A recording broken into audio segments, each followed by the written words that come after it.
If you could eat more calories without getting fat, would you? Be honest with me for a second. You can eat more food every single day and you won't get any fat. Of course you would. Who wouldn't want that? The problem is we've all been told it's impossible because calories in, calories out, end of story. And yes, the thermodynamics still applies. You can't magically eat pizza forever and not get fat. But here's what no one explains. You can increase the number of calories your body burns, which means that you get to eat more without storing it as fat. And I've lived this. When I was younger and smaller, if I ate 3,500 calories a day, I would get fat, I would put on weight. Today, 3,000 calories will keep me lean and build muscle. So what's changed? Metabolism.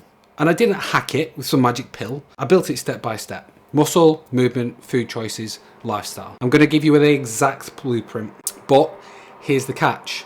Most people try to raise a metabolism the wrong way. They'll crash diet, then they'll rebound and binge. They'll bulk and cut and yo-yo. They take random fat burners or jump into cryotherapy labs because some influencer said it works. It doesn't. You just end up heavier, more tired, and still confused about why you can't eat more without getting fat. So today, I'll give you 8 proven ways to boost your metabolism so you can eat more calories and not get fat. There's no gimmicks, there's no magic, just things that you can start today. And by the end of this video, you'll know exactly what to do to increase your calorie burn, eat more food and stay lean. So a quick question before we dive in. If you could eat 500 more calories every single day, not get fat, what food would you choose first? The first and biggest key is muscle. The more muscle you carry, the higher your metabolism. When I was smaller, 3,500 calories got me fat. Now, with more muscle, 3,500 calories is probably maintenance. And why? Because muscle burns calories all day long, even when you're lying in bed.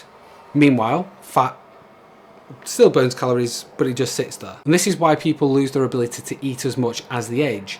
It's not aging, it's losing muscle. Being less active, less testosterone as men, smaller muscles, smaller metabolism. The fix is simple. Go lift weights.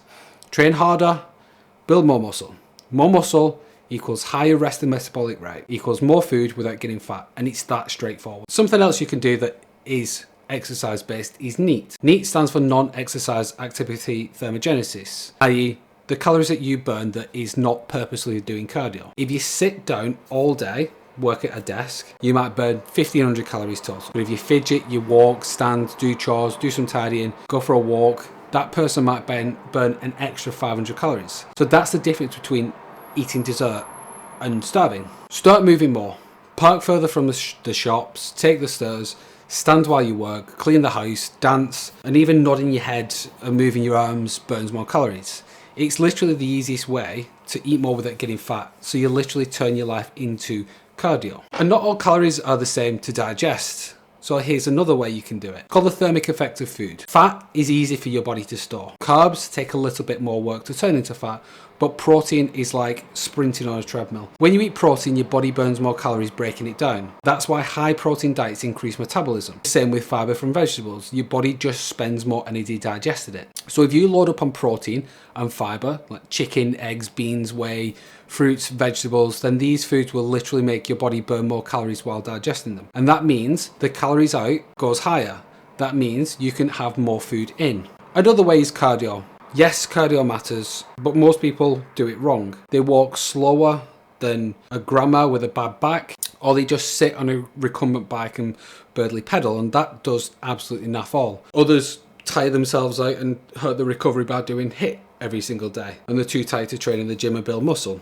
The perfect way to do cardio is the middle ground. Steady state at a challenging pace, like walking faster on an incline, jogging until you sweat. Cardio doesn't just burn calories during the workout, it keeps your metabolism elevated after. Think of it as buying calories for later. And before we continue with the final 4 steps, I want to put all of this into action.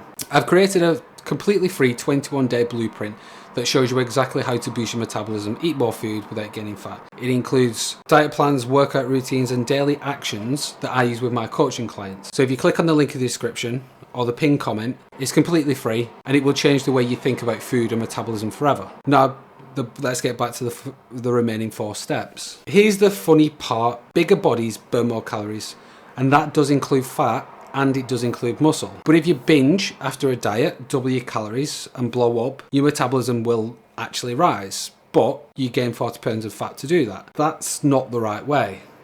I've been there, got bulky on off season, left me heavy, bloated and completely miserable. The smarter way is to slowly reverse diet. Add 100 to 200 calories at a time. Let your body adapt, and then your weight increases up slowly. But as you do that, so does your calorie burn. And after years, yes, years, it compounds. I can eat 1,000 more calories now than I could a decade ago because I built muscle, built size gradually.